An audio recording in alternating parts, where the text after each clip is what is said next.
Okay, we're just here now tonight with Randolph and Martin Sports Talk, Friday night, 5 o'clock. We got some regulars on tonight. With us, we've got roving Welsh supporter and Leeds fan, Wayne, out in America. We got Andy, the Villa fan, season ticket holder. He's been on with us a few times, and obviously an avid England fan with the Euros coming up. We've got Smug Man here, who's a Man City fan. Ryan's been with us a few times. Obviously, Premier League winner, Welsh fan. So all of them looking forward to the Euros. Obviously, you've got March here with his 1976 vintage Wales jersey on. Welcome all. How are you all doing? How's it going, Wayne, out in America? All good out here, Steve. All good, mate. Yeah, looking forward to the Euros now. I'll be flying to Italy a week Thursday, so I'm managing to get to one game. Couldn't manage Baku, but I'll look forward to jumping on the plane now next week. How's your neck? Good. I'm not doing any marathons, but just eating them. Yeah, definitely put one or two pounds on since I've been out injured. But no, I'm good. I had an appointment with the quack last week, and he was happy with the progress. I got to go back again next month, but yeah, I'm all good. I'm back on the football field, coaching, not playing, and I'm driving again. So yeah, good progress. Thanks for asking. Brilliant. How's it going, Ant? You okay? Yeah, all good. Thanks, mate. Yeah, just back from holiday, and yeah, looking forward to the Euros, and try and watch as many games as possible. The kids are excited. They've got their wall chart, and they've got the Panini sticker book, and even Sharon. I even caught Sharon looking at the wall chart tonight to see when the games are on. So, yeah. You're lying already. That's your Panini book, and it's your wall chart. Yeah. Okay. Well. Evening, Ryan. You right? Hi, mate. Yeah, good. Thanks. It's just dawned on me that I should be on the plane right now to Baku. It was booked to go last year for both games. It was flying out with the boys, and the missus had given me a green light to do it just before we had our second boy. And this year, it's just been a non-starter. I still haven't had my refund as well, so it's just prompted me to remind myself to chase that up too. So yeah, as it's hammering down outside here in wet Wales, wet and windy Wales, I'm excited for the Euros, but a little bit sort of bittersweet, I suppose. I think it was 26 out there today. I heard on the radio. Yeah. Good luck with the rain for the rest of the week. I know. How you doing, Matt? You okay? Yeah, very well, thank you, mate. I was really looking forward to the Euros until Ryan just said that, because it reminded me I was going to be in Amsterdam waiting for my friend to get from Pontevedra. We had tickets for the two Baku games and cancelled the hotel twice. We couldn't get the refund back on that. I think they did. All the Airbnbs seemed to do this thing in Baku where they were cancelling all your original bookings, bumping the price up, and then making you rebook. So couldn't get the cash back for that, but got the money for the flights and the tickets, minus the taxes and that. So, like Ryan said, bittersweet. I'm also trying to convince Ella, my girlfriend, now we live in Chester, to let me put my big Wales flag out the window, but don't know if that'll cause a few problems with the neighbours. Isn't there still a law that people in Chester are allowed to shoot Welsh people with a crossbow? Yeah. If we're caught walking inside the walls after midnight, which of course all the best pubs are in the walls, irritatingly. A lady in a bar actually mentioned that to me a couple of months ago when I came up here for a pint. So thank you for that. I always thought it was just the mayor of Chester. And isn't the Chester? I went to the Chester ground when I lived up north. I was trying to tick off all the grounds, and I went to the new Chester grounds at the Diva Stadium. That's the one. Yeah. I think if you kick the ball over one of the stands, it goes into Wales, doesn't it? No, if you go out the car park and through the turnstiles, you have entered Wales. Yeah, actually, with that one, the car parks in England, stadiums just the other side of the border. So didn't think that one through when they planned it, I think. Not really, no. Actually, Steve, one little minor Euros thing. I'm off down to Wales next weekend. I think you're going as well, aren't you? There's a sort of big family 10K run, which has now been cancelled, but everyone's piling down anyway. Yeah, Sharon, I think Sharon was very quiet about it because she realised that when we were travelling down on the Friday night, it's when England are playing Scotland. So that was that was nicely played. I mean, I know it won't matter to you guys, but I'd quite like to watch that one. Yeah, I was looking forward to the 10K, but that's cancelled. So yeah, we'll just have a weekend on the beer. Yeah. Okay, so we start off obviously Premier League recap, and you know the rest of the domestic season. How do you feel, Ryan? Kind of, you know, you've won the league again 4 years out of 5, but they promised so much, and then just fell short at the end. How do you summarise the season? I'm glad you've just talked about domestic there, right? So I can only talk about the English-based trophies. You've got out of jail card there. I was a little disappointed with the cup semi-final against Chelsea, but delighted with the way the league turned out.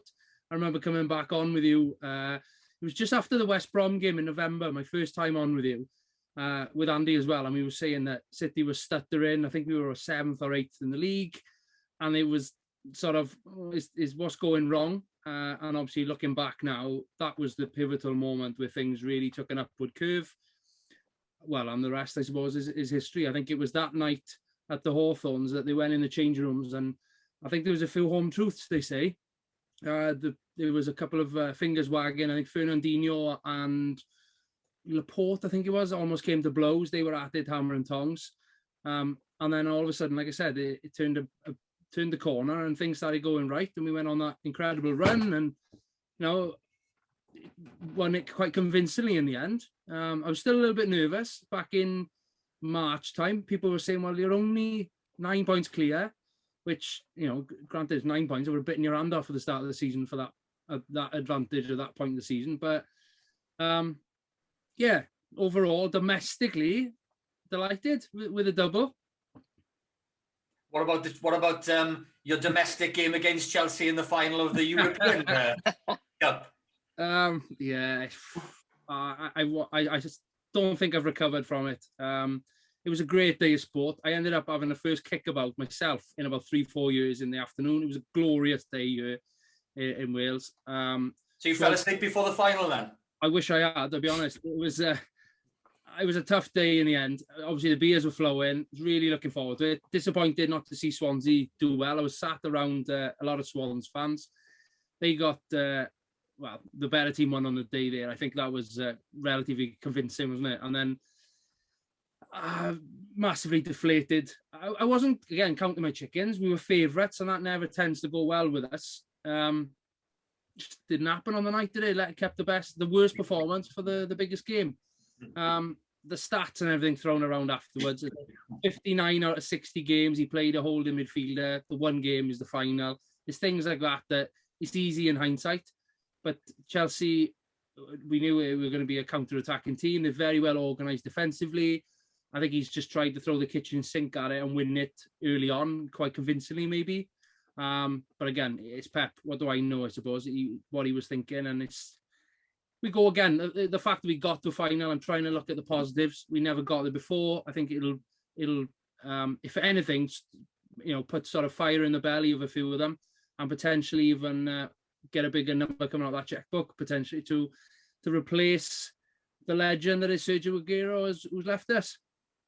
I suppose, Ryan, as well, the way Chelsea played against you in the final and in the semi of the FA Cup. I mean, that will, you know, if anything, that will sort of push City on. They'll realise Chelsea are going to be more of a challenge next season. And the players they've been linked with, obviously linked with Haaland and so on.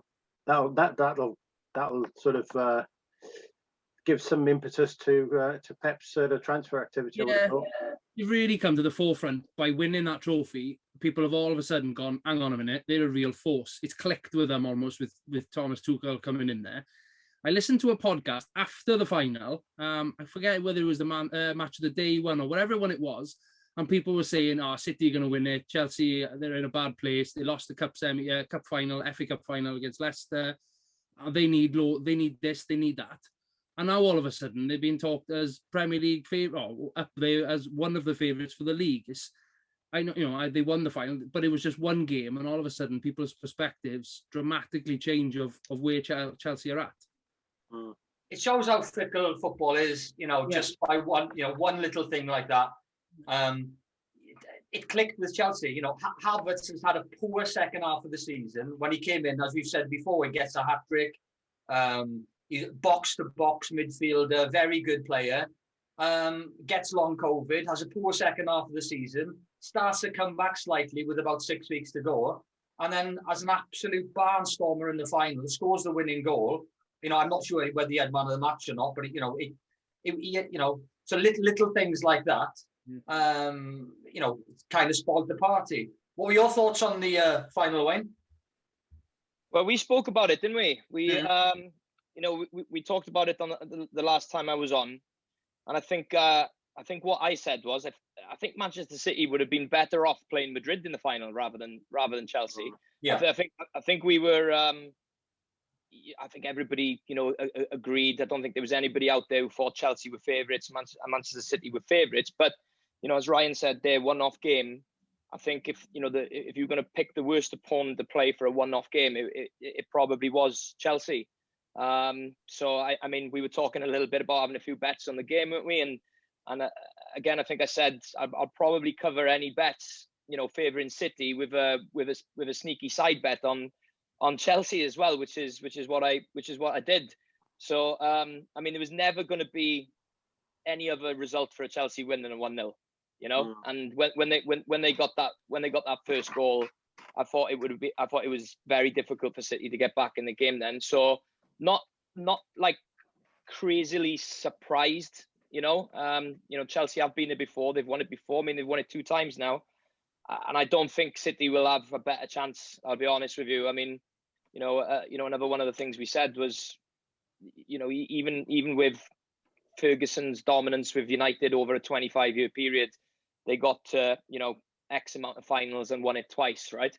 So it's not a competition that you can continuously get to the final in year after the year like a domestic cup competition. So I think that one will hurt, and you know, I'll be very interested to see, you know, how City respond to it with the checkbook, you know.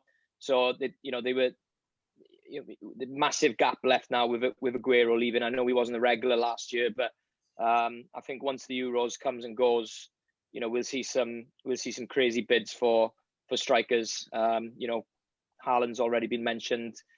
Kane, you know, is another one, right? If he's going to move, probably now is the best and only time he's ever going to do it at his age.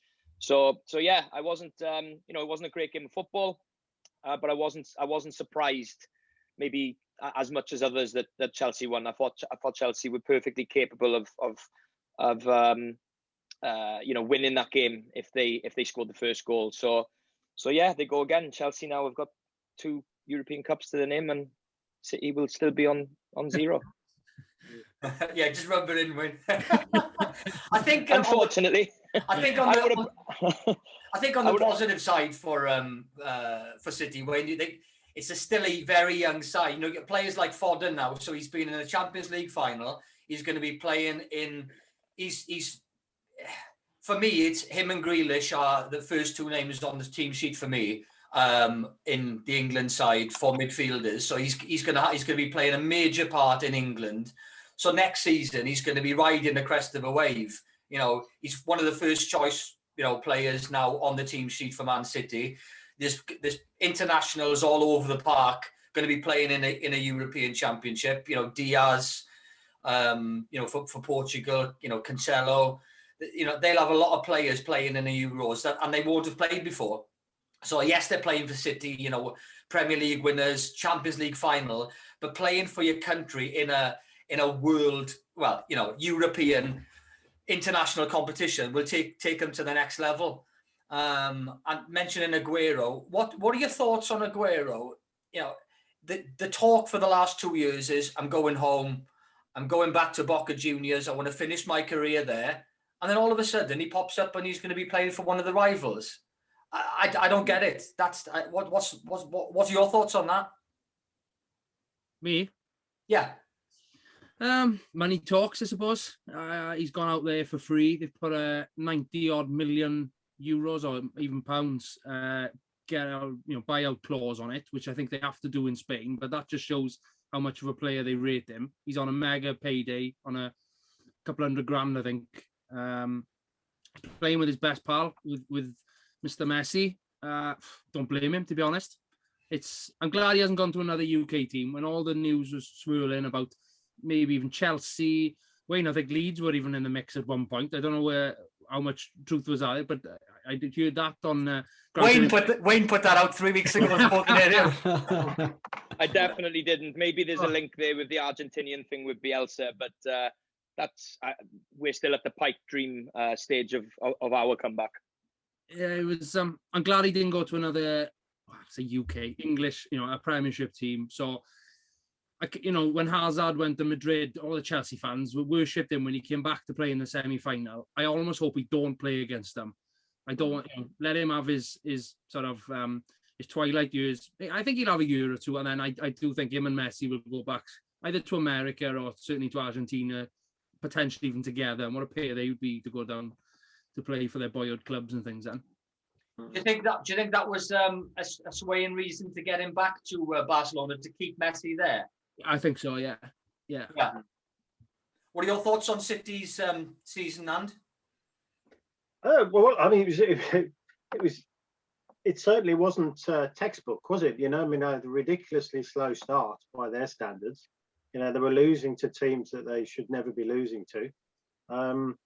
And then, as I said last time we were on, they almost did like an Arsenal from the 90s, didn't they? Sort of towards the turn of the year, they just went up a couple of gears, and then, apart from the odd blip, nobody could touch them really. So I don't get the Aguero thing either. I think Ryan's probably right about, maybe it is the sort of Messi thing. Maybe he fancies a season playing out in the sun. I mean, he wasn't always first pick at City even when he was fit. And I just feel that. It's too early to say with Haaland really, because he's still only a kid. But my view is that whoever City buy up front is not going to be as good as Aguero, and that would be the case for another season or two. So why get rid of a player who's that good? It just almost seems sometimes that with the sort of money bags clubs, if you like, there's almost like let's just ship out the old and bring in the new. There's almost like a feeling that they just have to replace players at a certain point, but actually they're replacing them. If you think of it from football reasons, there doesn't seem to be a good football reason to replace him. You could sort of, with Vincent Kompany, you could sort of, maybe his legs were going a little bit. I mean, he didn't really sort of do anything football wise after City, went into management. I think that was the right time for him to go, even though he was like a club legend, like Aguero. But Aguero seems to me to, I think, the sort of striker he is as well, Aguero. He doesn't necessarily. He's not a Stan Collymore. He doesn't want the ball over the top and chase after it for sort of 50 yards. He's a fox in the box. He can, he can turn on a sixpence. I think he's this type of striker. As long as he can stay fit, I think he's got another couple of seasons in him at least at the top level. And I don't know who City will get unless they get Haaland, and Haaland fulfills that potential. I don't think Kane's in the same league as Aguero. I mean, I like Harry Kane, but he's not an Aguero. I think I just don't get that really, and I do think as ever this summer he's going to be for the top Premier League clubs. It's going to be about half a dozen players, and who gets them and who doesn't. Who gets Haaland, who gets whoever, and that's I do think it will be City and Chelsea really. I think United are trying to sort of get there, but I think they're still a little bit off the other two, even though they finished second in the league. In terms of possibility of winning the league next year, I would still say it'd be City or Chelsea. Possibly, can Liverpool come again? I don't know. I would say City or Chelsea, but I just it'd be really interesting to see who they get in the summer. Because Guardiola is going to be smarting from that, isn't he? Because people have interpreted it that he was outthought by Tuchel, and he's not going to like that at all, is he? So be very, very interesting to see who they get in. And I don't think, I think you could certainly see British transfer records being shattered all over the place this summer, I would imagine. Especially with the Euros and it always happens with the Euros. You always get some golden nugget come through the Euros and end up with a massive fear. We mentioned Shaqiri a couple of Euros ago, storming in and didn't fulfill his potential at Liverpool. Matt, what are your thoughts on City's season? winning the league and obviously just falling short on the others. Yeah, I think basically what everyone else has said, really. You know, they're pretty deserved champions considering how they started, being 7th, 8th come the turn of the year. But in the end, I think they won 27 out of 38 games. So, you know, if you're winning that many games a season, you're more than likely to sort of be up the top 3, 4 towards the end of the season. I think we say this every time we bring up City on the show, but with the players Pep's got at his disposal, you'd expect them to be winning, you know, 26 plus games a season. So they're always going to be in contention. Depends on the domestic cup runs as well, I guess. But they got to semi-final of the FA Cup, you know, League Cup winners, final of the Champions League as well. So that's all 4 competitions you're advancing to the later rounds. They can put 2 starting 11s out as well with the money they're spending. I think, you know, the best signing of the season, arguably Ruben Diaz. I think that's over £500 million City have spent on defenders since Guardiola arrived or since they got the money come in. So, you know, at the end of the day, you get the returns on the investment you put in. There's been some players that haven't worked, but you said last week or the week before, they have 2, 3, maybe even 4 world-class fullbacks in there. 3 world-class centre-backs that most of that defence, Edison included, would stroll into any team. Aguero leaving, that's, you know, it's always going to be big shoes to fill when you've got probably one of the best strikers in the modern era in the Premier League. A good theory I heard on why he's gone to Barcelona, of course, is the Messi thing, but with all the debts and that being revealed with the Super League, to do with the release clause, I think it's 100 million euros, so that would be about 90 million quid in sterling. Apparently, if you have big release clauses on players like that in the contracts, you can write those off as assets to sort of balance loans against. Or I'm not the one who mines crypto, so I'm not really that hot on the financials. But, you know, if you can offset 100 million of a debt against a player's contract, like, oh, well, you know, if you want that repayment, would you flog Aguero to somewhere in Argentina or somewhere in China or Turkey? I'm trying to think where all the money nations are. But, you know, if they bring someone like Haaland or Kane in, I think it definitely makes them favourites for the title. But is there anyone else, any names you're hearing, Ryan? I have a bit of a theory. I don't know if this is just me staying up too long drinking coffee and reading Twitter, but there's a lot of rumours Mbappe might be sort of looking Liverpool way, or they might be looking to him. I don't think John Henry's going to write a checkbook out for that sort of fee to get him from PSG. What other clubs have got the money to afford someone like him? Would you think someone like Mbappe would fit into City's system, or? What system wouldn't he fit into? The boy's incredible. I think I'm a massive fan of him.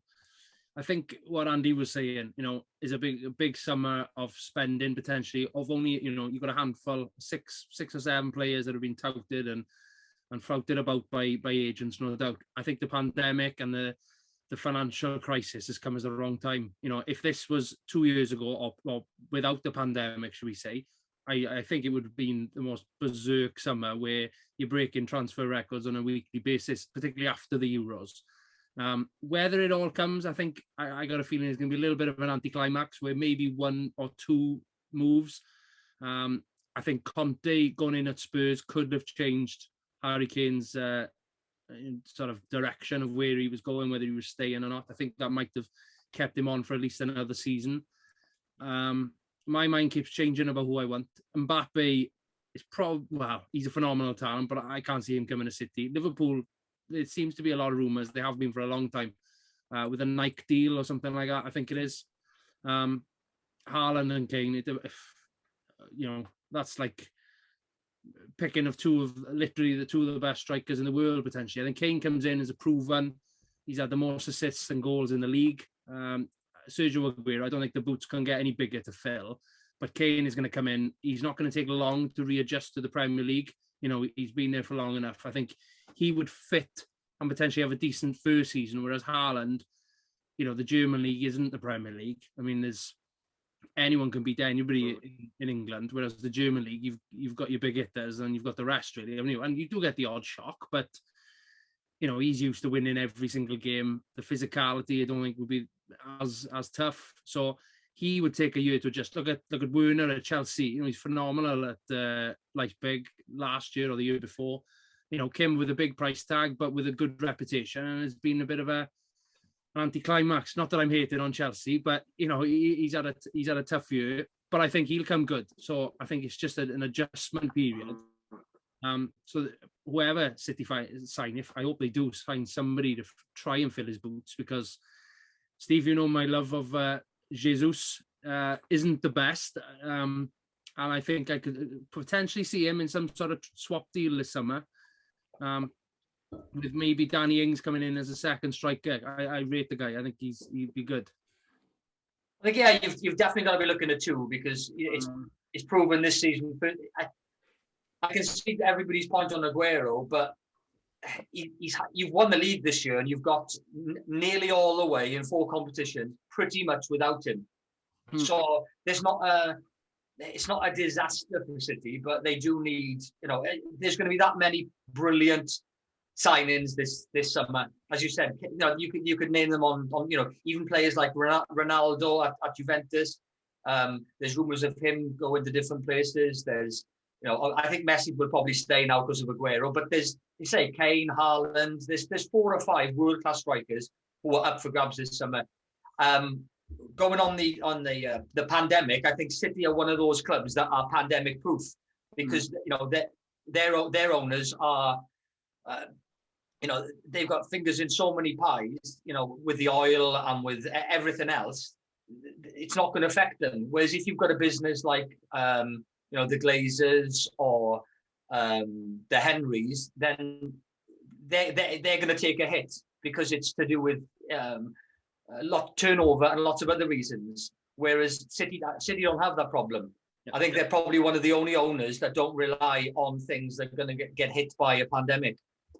Whereas City are okay. So I think you're in a very, very good situation compared to the other teams. Even Chelsea, with Abramovich, his money's come from paper originally, and it's a selling business and a buying business, so he's going to be affected by that as well. So you're in a good situation, but let's just see. I think it's going to be a bit of a crazy few months. It'll come down to the last 2 weeks after the Euros, because nobody's going to put pen to paper now. In the next week, it's going to come down to the talks. Like Haaland's already said, I'll talk after the Euros. And looking at their group, they may be out in a week and a half, depending on how well the Germans play. As I said, we'll come on to that after. Right, 59 points, Mr. Price. Happy with that?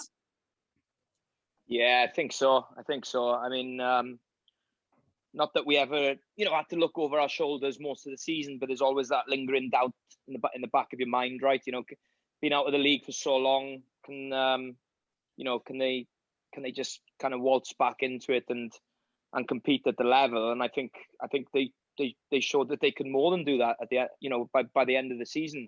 I honestly think if the season had gone on another 2 or 3 weeks, the run the Leeds were on at the time, they could have well pushed for that 7th spot, and maybe got into that new European competition, which remains to be seen how good or bad that is. But I mean, after 16 years in the doldrums, I think we would have been delighted with that. But listen, I'm being selfish there.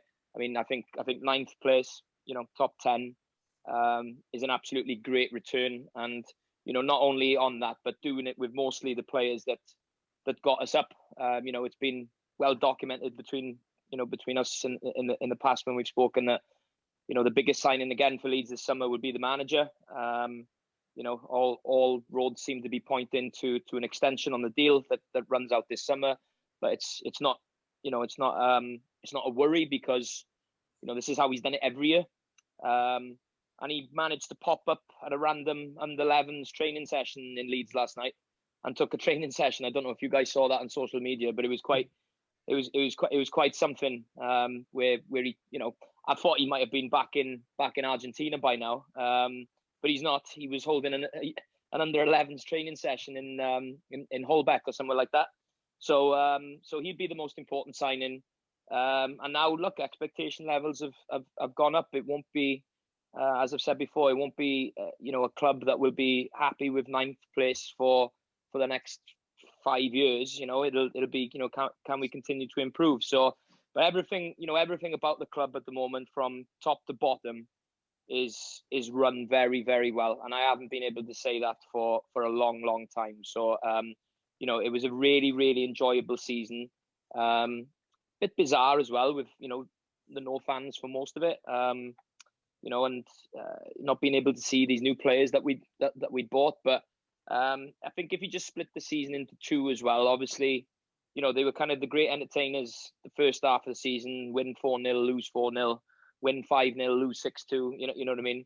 There just seemed to be, a real shift after Christmas where that defensive side of things started to really, really improve.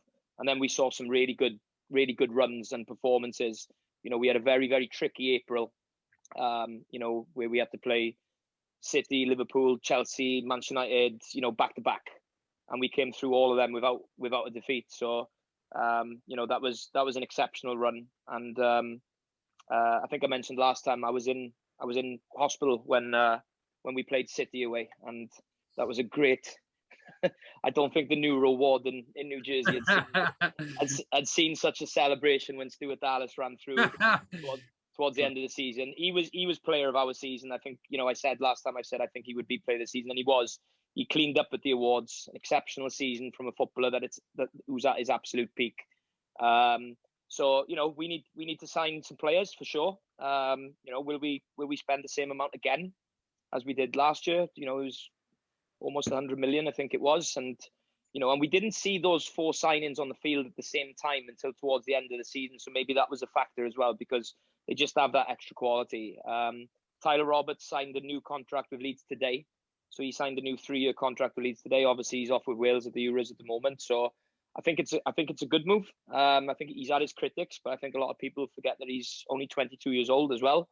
So look, it's such a positive place at the moment, and as long as Bielsa signs, an extension for a year or two, I think on and off the field we're placing ourselves now to be not only in the league for the long run, but to compete at the top half as well, which for a club the size of Leeds will, the demand will be there for that. So yeah, very happy with 59 points, Smith.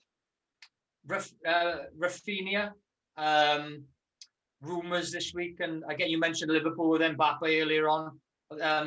Few rumours going around about Liverpool and 50-odd million. Any thoughts on that? I mean, look, exceptional player, probably our best signing of the season, right? I mean, at 17 million pounds from the French league, that's an absolute snip, compared to what else I see in the Premier League and some of the other transfer fees that have been paid on players to play in similar positions to Rafinha. So there's no doubt that there's going to be interest and rumours. But, he's come out himself at the moment as well and said, that he'd signed a 4-year contract. He couldn't be happier where he's at. He's looking forward to the stadium being full, and strengthening the club, strengthening the squad further. So, but I think the money, the 40 to 50 mil, I think that's what you'd be looking at for him, especially with another, especially that's with another 3 years remaining on his contract. He hasn't broken into the Brazil squad yet, but I don't think he'll be far away if he if he has another season like that or betters the season that he just had. And he did, he came in on deadline day last year, so the season had already kind of started. Wasn't totally fit, so first few games were on the bench. But when he got in, I mean, it was obvious to me that he was going to become an undroppable player. He had a bit of a whack against City, which kept him out for a few games towards the end, and then he came back last couple of games and performed either off the bench or starting as well. So I think it ended up being about 26 starts, 6 goals, as many assists, or maybe even a few more assists. So a full Premier League season under his belt next year, where he can play hopefully, close to 100% of the games and score a few more goals and add a few more assists. I think this time next year, if he achieves that, then it would maybe be a little bit more serious, from the the money clubs looking at him. But I've got no worries that he'll be a Leeds United player at the start of the season at the moment. I mean, who would want to leave there at the moment? Especially once Bielsa signs on the dotted line, it's he's an attraction, isn't he? He's a draw for players. you know. So where Leeds over the last, you know, decade or so, we can still get players because it's Leeds, but you know, it's been indifferent, right? But since he's, you know, got married to the club, it's just been a massive game changer for everybody. So, you know, the longer that man stays there, the better. But I do believe as well, you know, when he does go, because he will, you know, he's 66, coming up to 67 years old. Doesn't seem to have lost any enthusiasm, of course, but can't go on forever. So I just hope that everything, when that day comes, there'll be a plan in place, you know, to not only, you know, replace it, but to keep the, kind of like the philosophy and the culture that's at the club at the moment. You know, and that continues to attract players. You know, it's the same as any of the other teams. Like, you know, we've seen West Ham get into Europe this season. You know, so I think that's something that we can look at and think, you know, and I'm sure, you know, Andy with Villa as well. You know, they had a much better season this year than they did the season before. Just signed the boy from Norwich as well. So I think that's a good statement of intent from them, that they want to continue progressing. You know, but I think, you know, for these clubs, I mean, to hold on to your best players, you need to be in and around those European spots, don't you? So yeah, I mean, as you know, the season as a whole, I don't think it could have got any better. I think it exceeded, you know, 70-80% of people's expectations, certainly mine. And you know, so for me, 59 points.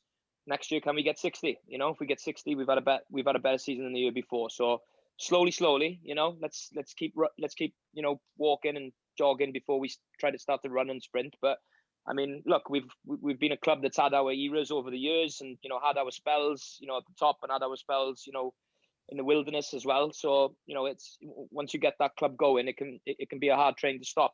But everything needs to you know, be right, and everything is right at the moment. So long may it continue.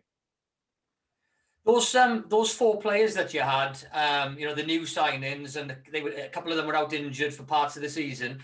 Are any of them in the Euros, or will all four of them have a good full pre-season before the season starts? Because obviously that's important. Yeah, well, Rafinha's from Brazil, so no. Yeah. And the other three are so Llorente, you know, Diego Llorente, who was outstanding towards the end of the season when he finally got his form and fitness going, you know, and he, you know, because he had a couple of injury setbacks when he first came into the team, but when he got going, I think we saw an international class centre half, and obviously we had Robin Koch as well, who is, you know, is German international. So those two are both in the Spain and Germany squad, but Llorente contracted COVID yesterday. So he's in a bubble now for the next 10 days. You know, I think there's bigger problems in the Spanish squad with the whole COVID thing. I think their under 21s had to play the friendly for them the other day. So, you know, it's I wouldn't put any money on Spain at the moment, because I think this is probably gonna cost them. Maybe, you know, it's unfortunate, but it's gonna cost them. But Rodrigo then, who again had a really good end to the season as well. He scored 4 in 4 at the end, a couple of assists there, probably showed what he's capable of, you know, next year, because he was another one who had a stop-start season. He's been called up to the Spain squad now because a couple of lads have got COVID. So I think he was unfortunate to miss out, but I understand why he missed out, because when we signed him, he was more or less Spain's starting number 9. But then, you know, he started the season with Leeds, and then he contracted COVID during the season, stopped, came back, got injured, had to stop again. But when he came back towards the end of the season, you know, obviously Patrick Bamford had an exceptional season in terms of scoring goals. But you know, you always need that second one at that level, don't you? And I think he showed towards the end what he was capable of. So, you know, out of the 3 European signings, then let's say all 3 are in their respective squads, 2 for Spain and 1 for Germany. And then so it's 8 players in total. I remember me and you talking about this last time, and it's 8 players in total with you know, Tyler Roberts is at Wales. You got Alioski with North Macedonia. You know, the 2 boys with Spain. You know, Koch obviously with Germany, and then Phillips with England, and Cooper with Scotland. So yeah, it's very, very good for the club that you know, just 3 years ago, or 4 years ago, we're languishing mid-table championship. So we've come a long way in a short space of time, in all fairness. Right, on to the Villa end. Decent 7 months, 6 months, and then faltered close to the end, mainly down to Grealish not playing. Would you say that's kind of like a fair assessment?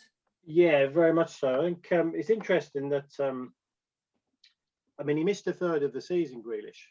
And, you know, we clearly weren't the same side without him. He's, you know, I think any side that doesn't have Grealish in it, you know, he's going to be a different side when he is in it, you know, and he does obviously sort of create an awful lot. And, you know, and there were lots of games in that period where he was off, where we got draws that maybe should have been wins, or we've let, you know, let alone. And yeah, it was, I mean, you know, obviously Dean Smith kept coming out saying we're not a one-man team, and we did win, you know, we did win some games in that period. But, you know, it was noticeable when he came back, suddenly everyone was giving the lift, you know, and in the last 2 games, we won at Tottenham and beat Chelsea, you know. So there's a huge difference when he's in the side. You know, you can see it in the sort of demeanour of the other players, you know. And so, yeah, I mean,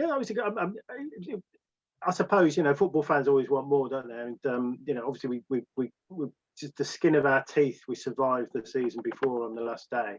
So to finish mid-table, absolutely brilliant. But yeah, I mean, maybe if we'd had Grealish for that third of the season, we may have finished a couple of places high, you know. But I'm not, you know, that's sort of nitpicking, really. You know, I think it was a terrific season, and you know, much like Leeds. I mean, it sort of resonated with what Wayne said, really, because the Villa situation and the Leeds situation is very similar, and they've got sort of 2 huge clubs with big fan bases who have had these sort of periods in their history where they've been right up there, and then they've sort of, you know, haven't been able to sustain it.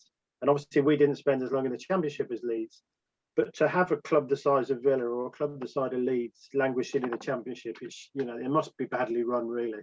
And just like what Wayne said about Leeds, I think the most pleasing thing now is the way that Villa are run. They've got very wealthy owners, but they seem to be decent people, you know. They seem to be, you know, to have their sort of heart in the right place, and they're very supportive of the manager, and they seem to have a good transfer strategy. You know, the money we've wasted, I mean, we seem to buy a different goalkeeper every season, you know, and you know, half a dozen goalkeepers in about 6 years, and same with left backs. And now they seem to have a decent transfer policy, and it was pleasing that all the players really who came in last summer, Matty Cash, Ollie Watkins, Bertrand Traore, you know, just sort of, and obviously Martinez in goal, just hit the ground running. It was as if they'd always been there, you know, and it just worked straight away. And all those players just like owned the shirt from day one and really sort of contributed. And I think also, like Leeds, what was really pleasing is not just where we finished in the league, it's how we played football. And it was, you know, it was attacking at times like Leeds. It was a bit gung-ho.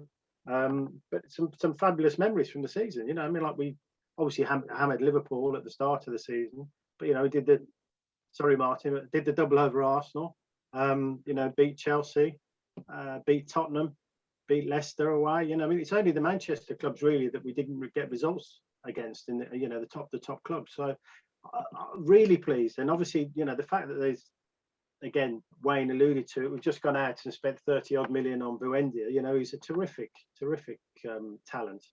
You know, and I think one of the disappointing things last season was, I think when it started, Ross Barkley sort of hit the ground running, and I think he was the missing link.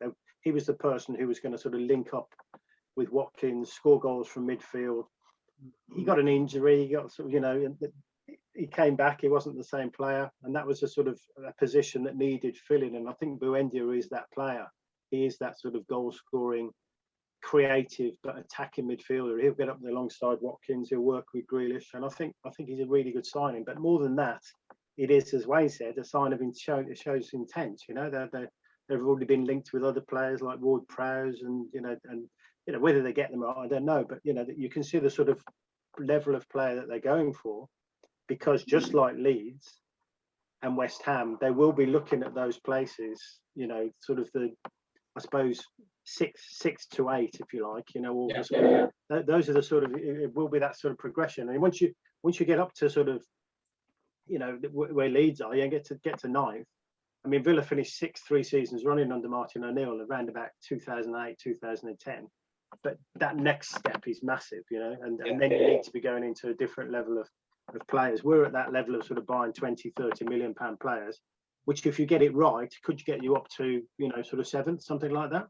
There's no reason why Everton should always get that position, or Tottenham, and if you look at Everton now, they've lost their manager.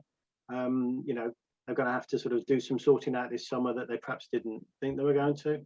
Tottenham as well, the players apparently were, if the press is right, the player power stopped them bringing Conte in, so they're a little bit of an unhappy club. They'll probably lose Kane, so there's no reason that, if they get their act together, get the signings right, that clubs like Villa, Leeds, West Ham can't be pushing on up to try and sort of take some of those spaces, and I think that's where we're at. And yeah, I mean, and another sign of how the club is run, we've always had a good sort of youth system, but they won the Youth Cup this year for the first time in sort of 20 years. And I watched some of the games. They were on BT, and they've got a fantastic crop of youngsters coming through, who a lot of people saw because of COVID, we had to play the youth team against Liverpool in the FA Cup, and gave Liverpool a scare for a while, and there's a really, really good crop of youngsters coming through. And it just shows, putting a lot of money into the training facilities. They're building a sort of Man City style youth academy just down the road from Villa Park, so they're doing all the right things for the future of the club. And yeah, I mean, that's, with a Villa supporting manager and a Villa supporting captain, it's the sort of dream, really, isn't it? So yeah, I mean, I'm having said all that, it'll probably go to what now, but no, I mean, as it stands, yeah, absolutely delighted with the season, really. A difficult one. What can they do next season to prevent what happened this season when Grealish went missing for 4 to 6 weeks, probably twice in the season? Have they got it? They've got to put their money in their pocket really as well to get an extra. Because Grealish is, I've been looking at social media and I don't understand it, to be fair. A lot of my mates and people from different clubs, there's a lot of hate for Grealish, but he's that good. You'd want him in your side. I said it 2 or 3 years ago when he was linked with Man United before you signed him for another 5 years, which is, added 40, 50 million to his price tag. That the only thing stopping him from coming to United was his, the 2 or 3 indiscretions that he did with COVID and driving and whatever he did. But on the pitch, he's the first name on the team sheet, him and Foden, for me. So what can you do to prevent what happened this season, do you think, with a wealthy backer? I think it's about improving the squad and the side every season. And obviously, as I say, the 4 players who came in really last summer have all done really well, and they've all improved the squad massively, the team massively. I think buying Buendia is a very creative player, so he would be the obvious person you would look to if Grealish wasn't in the side. That doesn't mean they can't play together, and they can play together, I'm sure, but obviously if you're buying players like that, then obviously if your talisman is out, then you've got really good quality players. I mean, it's like you were saying earlier on about Man City having effectively 2 first teams.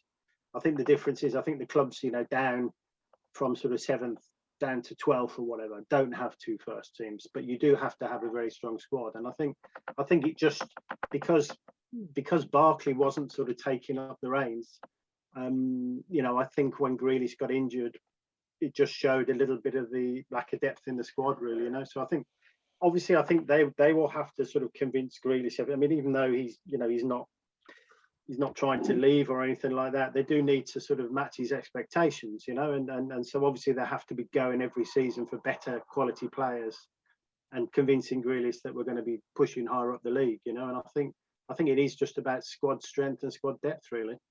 Okay, fair enough. Well, if we move on to the Euros, then obviously all the home nations are in there, or most of the home nations are in there.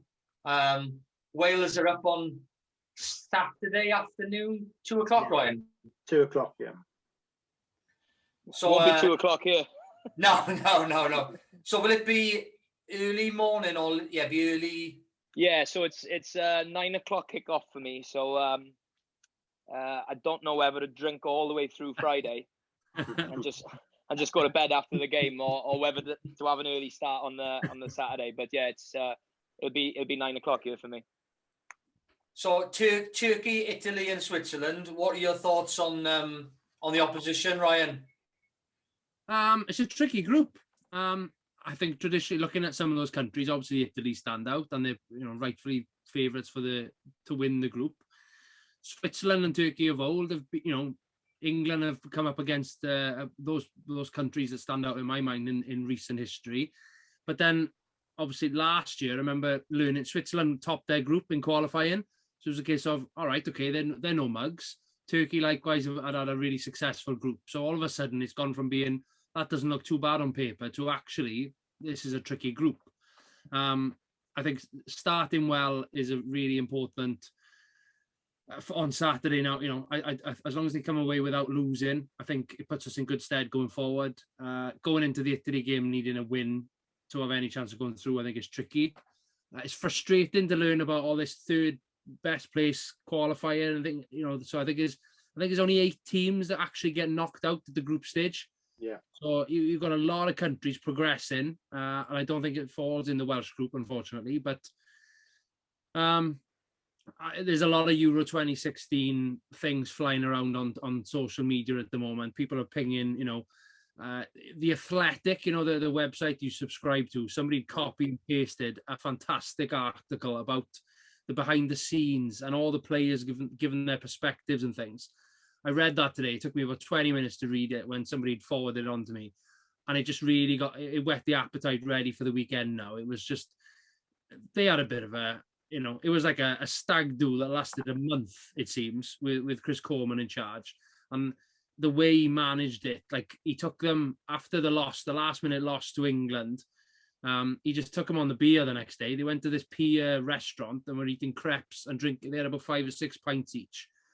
And he said that was the best thing they could have done because they shook it off and then came out of the traps against Russia in the next game and battered them in arguably the best. Well, obviously Belgium stands out, but the Russia game, I remember watching it. It was the Russia and the England game, the only ones I didn't go to. And the Russia one, watching at home, it was like, am I really watching Wales play? Look at the size difference for a start. The millions of people over in Russia. I'm not saying they're a footballing giant, but they've been there or thereabouts playing different, playing quite well in some tournaments. So going into next week, it's just like, what can we do? The dream is alive of us having a successful tournament. Realistically, if we make the quarterfinals, that would be phenomenal for me. Looking at some of the other countries and the talent in those squads, realistic. The dream is another semi-final, if not a final, of course. That would be phenomenal, especially over at Wembley for the later stages. But who knows? As long as we perform, I think we can get out of the group, and then I'm not even sure who we can face in the following rounds. Wayne? Yeah, I'm trying very hard not to make comparisons to 2016. I mean, even without the pandemic and everything like that, even if it had gone ahead as normal last year, I don't think 2016 can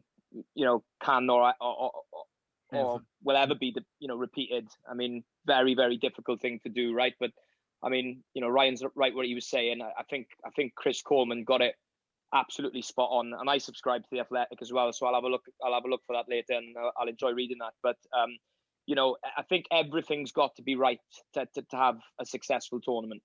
I don't think Wales have got everything right at the moment. Whereas everything was right last time, and it kind of culminated in this fantastic event in France where it was the first time we had qualified for a major tournament for a long, long time. It was just the stuff that dreams were made of. If I look at this one, I'd probably be a little bit more critical, as someone who's kind of traveled everywhere with them over the last 25 years. I look at the gig situation, the managerial situation as an unwelcome distraction, obviously. I think people underestimate as well the importance of us having fans there is huge. It really is a 12th man, and like we're not going to have anyone there. I think the first game, Ryan said he'd be happy with not avoiding defeat. I suppose I would be as well at the end of the day. I think it's a must win, if I'm totally honest with you. I think Turkey for me are a dark horse, a real dark horse. They've got some players at the moment. You know what I mean? They go through these periods where they disappear for 5 years and then they re-emerge. I think they're on the cusp at the moment of maybe re-emerging. We've got to remember as well, Turkey and Azerbaijan, it's a home game for them. That's a home game. So I'm going to be thinking there's going to be thousands of them, however many are allowed in these stadiums, I don't know.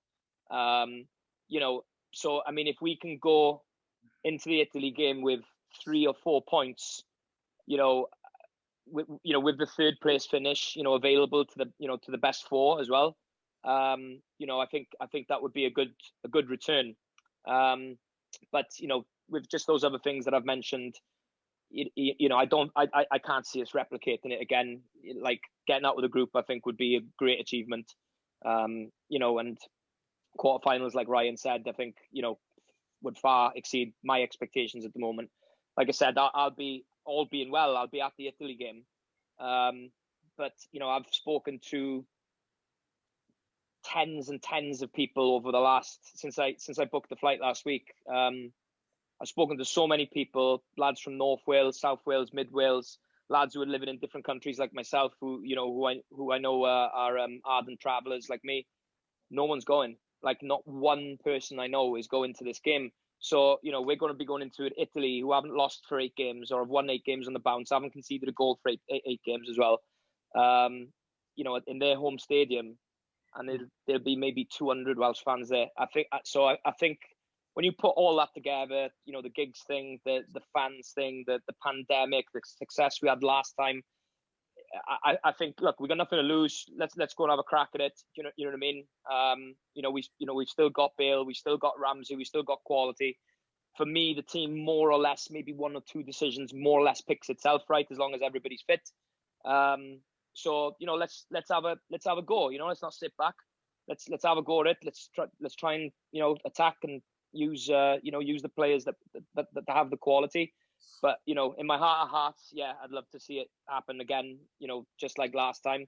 But my brain's telling me, with the lack of fans and the problems we all have traveling, the gig situation, aging superstars.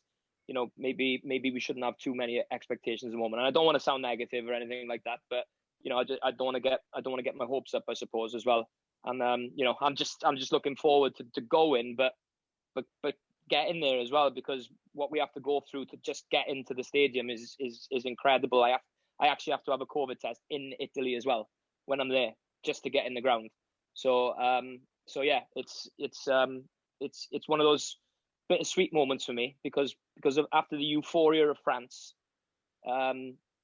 this one just feels a little bit more subdued for me, a little bit, probably just because of the lack of fans, and I won't be able to see my dad there or my brother there or my mates there or anything. So we'll see how it goes, but getting out the group for me is a major result.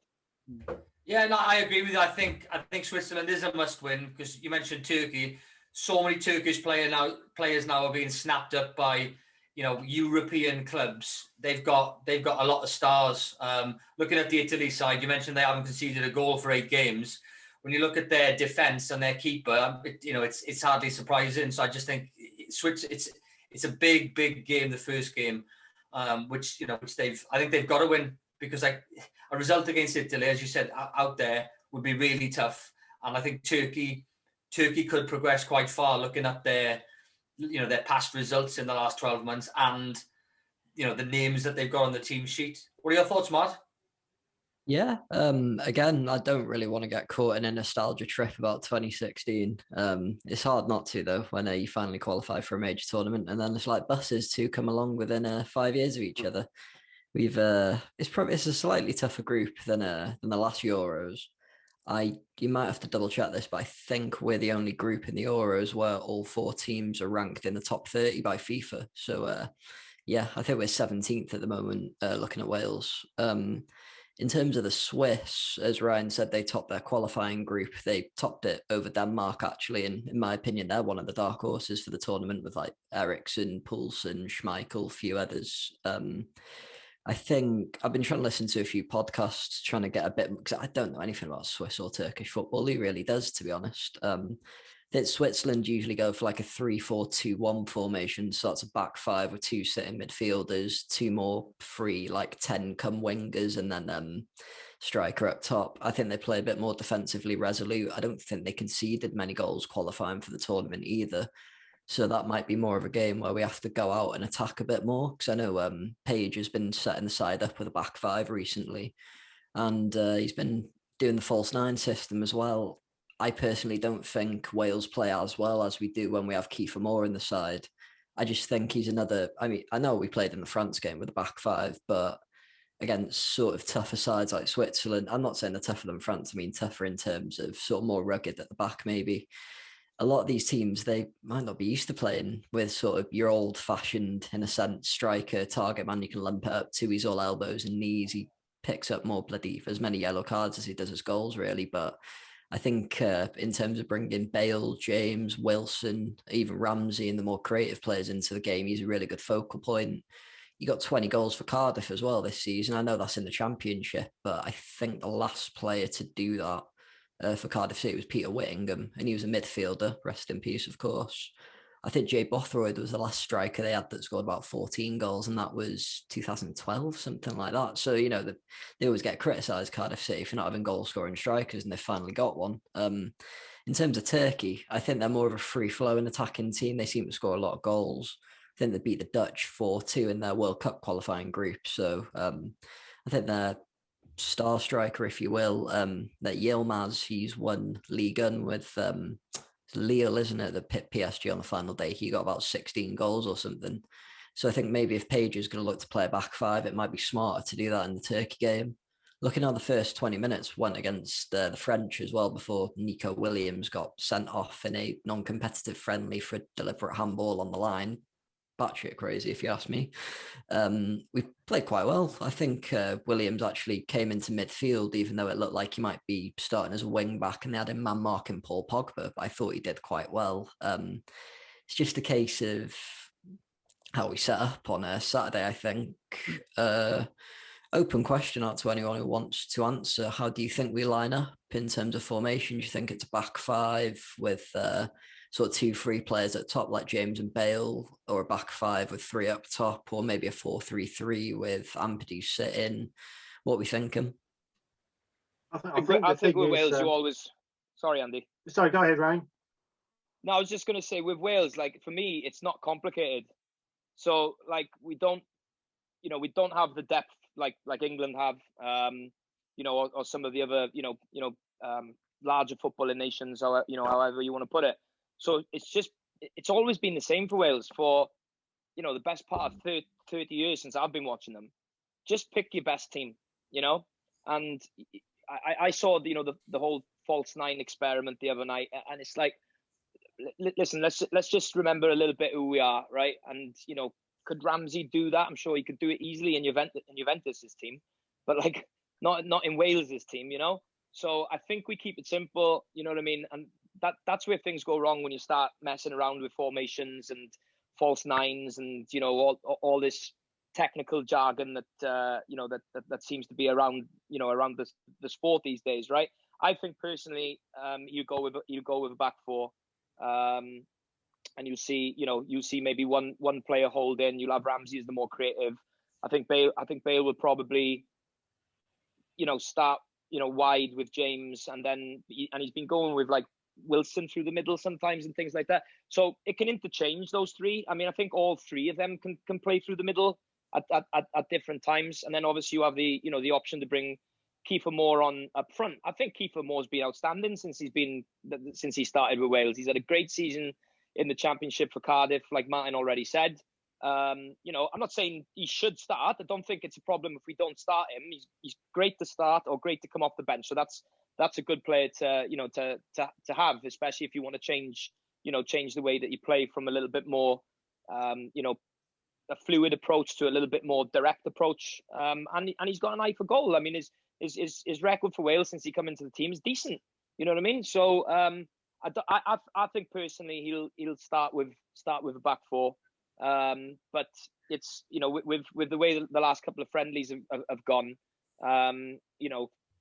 who am I to say it? I mean, I would start with a back four. I think that's a better way to say it. But starting with a back three is something that we've done over the years. Obviously, it did us really, really well in 2016, which is 5 years ago. Let's not forget.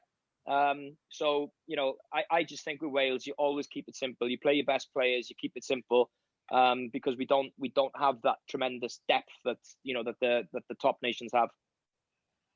Andy? Yeah, I was just going to say. I mean, obviously it's the old cliche, isn't it? In football, that we say, in tournament football, just don't lose your first match. That's what they say. So I think, Switzerland are quite a conservative outfit, and always have been. And I think they're not going to sort of come racing out of the gate. So they'll be sort of playing it very sort of,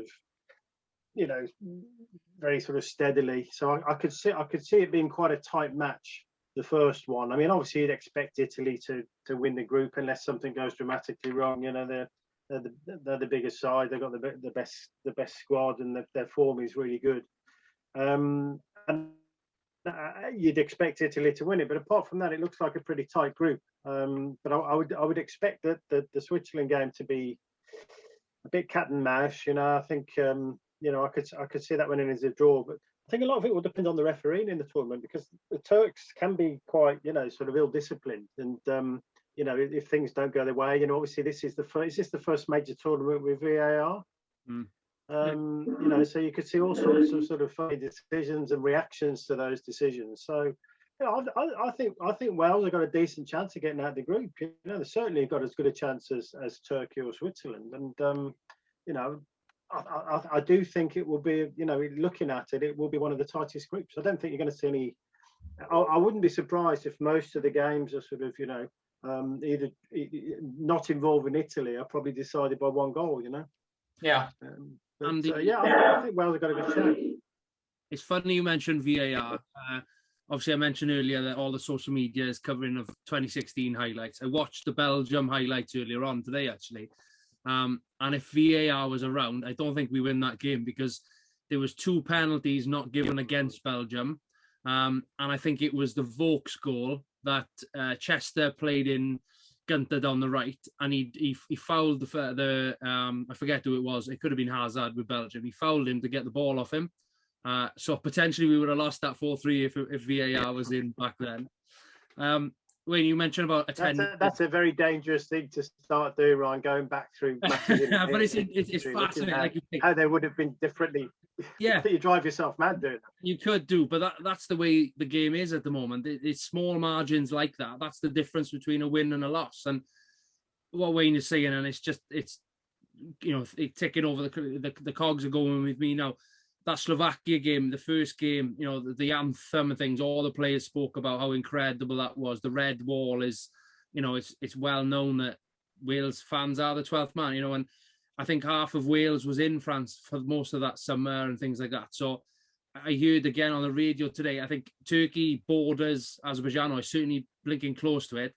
And that game is the biggest group stage attendance. I think there's 30,000 apparently. They're trialing for that game, if I'm right in saying that. But there's certainly an incredibly large presence, like a home game for Turkey. So with probably up to about 1,000 fans in Baku for this weekend's game, then, going into a 30,000 where I can't see there being 15,000 Welsh out there for the midweek game now coming. So I suppose there is more emphasis on getting a very positive result out of Saturday. Yeah, no, I agree. You got all the Galatasaray mob, all of them will be there, and that'll make a big difference. We've talked about it in the all the way through the season. Like Sheffield United, they've got a good fan base, and they suffered the first 3 quarters of the season by not having any fans there. And you look at the rugby; it's the same with the rugby. It's been a strange season, and it's going to carry on now into the Euros. If we move on to the other groups, Belgium, Denmark, that's a decent group. But I think what you said just now about Wales as being a very, very tight group. A lot of the other groups, Holland should quite easily get through their group. you mentioned Spain with COVID. Sweden and Poland are in there, so that's going to be quite a tight group. We'll come on to the group of death after, but if we move on to the England group, Croatia, Scotland, and Czech Republic. And what are your after seeing the friendlies? What are your thoughts on the next 3 weeks?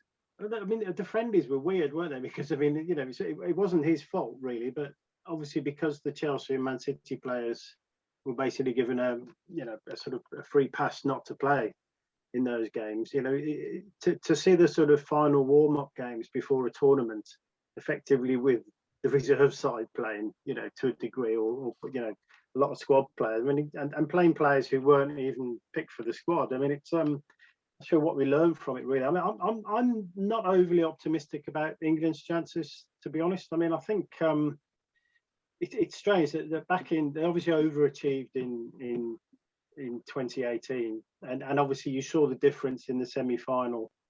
You know, the difference somebody like Modric can make, you know, in tight games when you've got a player like that who can sort of, you know, create something from nothing. And that's the sort of player England really has been lacking since the days of Gascoigne.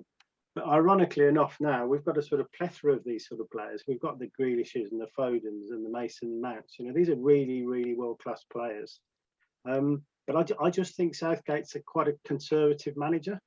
And I think he'll probably play two defensive midfielders. I mean, in one of the qualifying games, he played two defensive midfielders in Malta. You know, and you're thinking, if you know, a lot of countries around the world will be looking at England's potential going forward and think that is quite frightening potential. But if you don't actually create the places for them, because you might be playing three centre halves and two wing backs and two central midfielders, which, you know, obviously leaves you very few places up front. I just think I'm not sure he'll actually go for it, you know, and I think this is the first tournament for a very long time where I think England could do very well if they actually unleashed their talent. But I'm not convinced that Southgate will unleash the talent. I don't think he'll pick Grealish. I really don't. I don't think he'll pick Grealish. I think he'll pick Mount. I think he'll pick Foden. And I've no problems with either of those players, but I think he'll go with Sterling or Rashford behind Kane.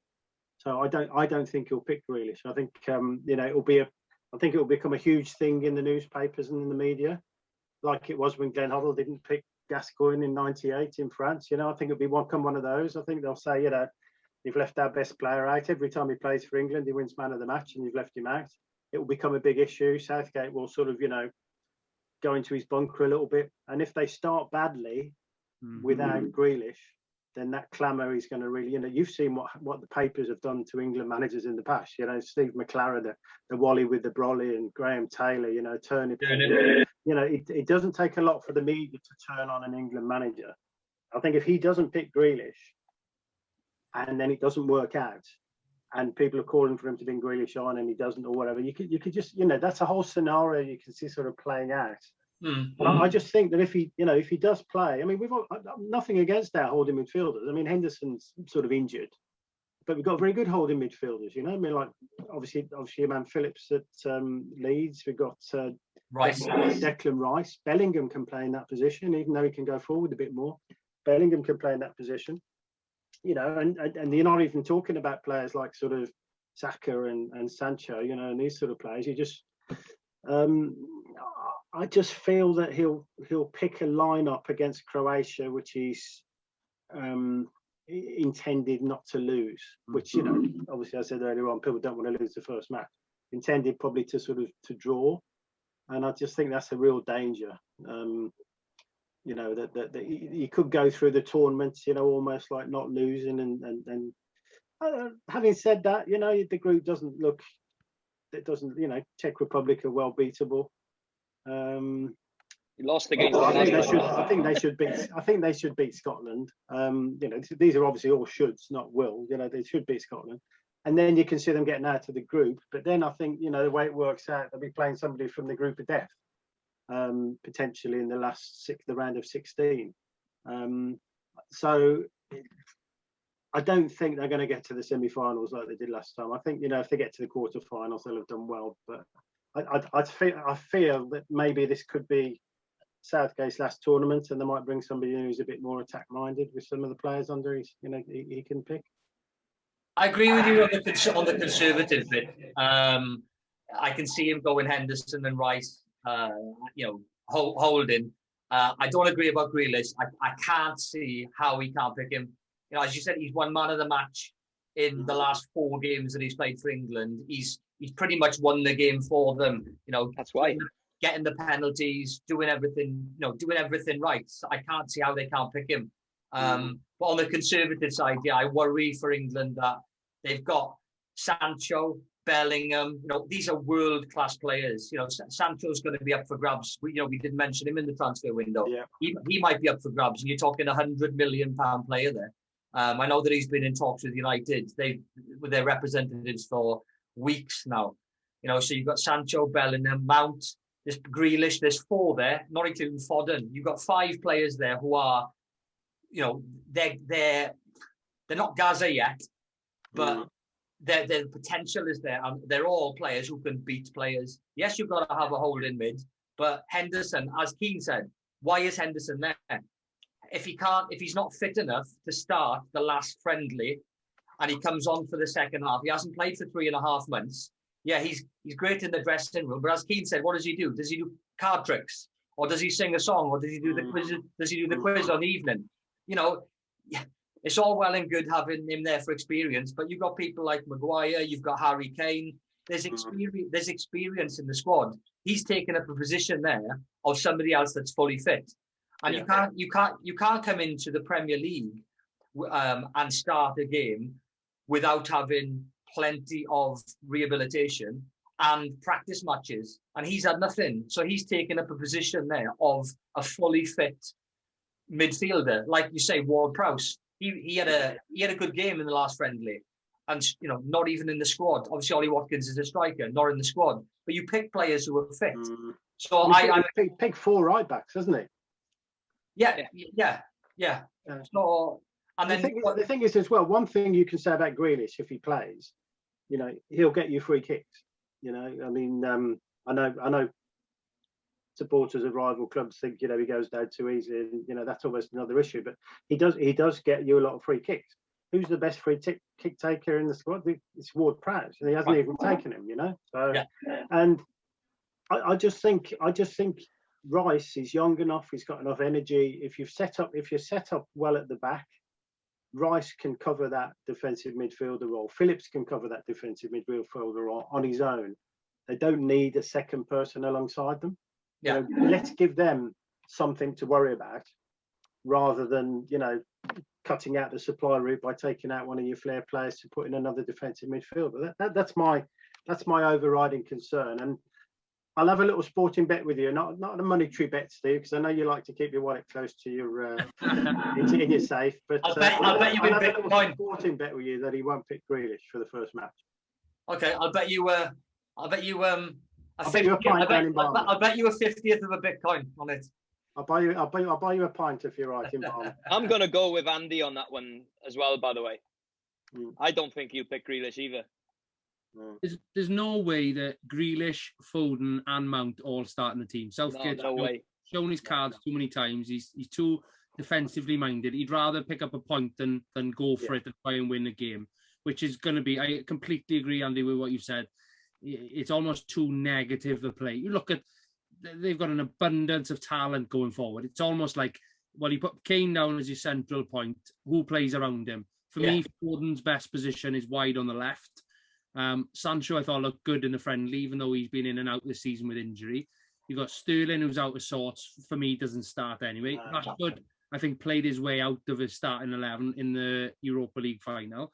So whoever is on the front right-hand side alongside him, that's a great front three for me.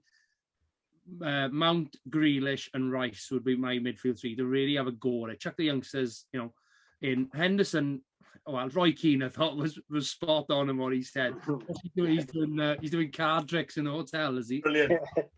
But it's you see, I think, Ryan, I agree with your assessment, but I think he will pick Sterling. I think he'll pick Sterling instead of Grealish. He's like that. He's like that, Southgate, with his players. he took an awful lot to get Grealish in that squad anyway. He didn't pick him initially, if you remember, not for the World Cup squad, but the previous squads. He didn't pick Grealish. It was only when he got an injury that he brought Grealish in, and then Grealish came on in the friendly. It was a Wales game, wasn't it? He came on and he was superb. And then, when he played him in the next game, he was man of the match. But I think he'll play Sterling along, on the wing and put Grealish on the bench.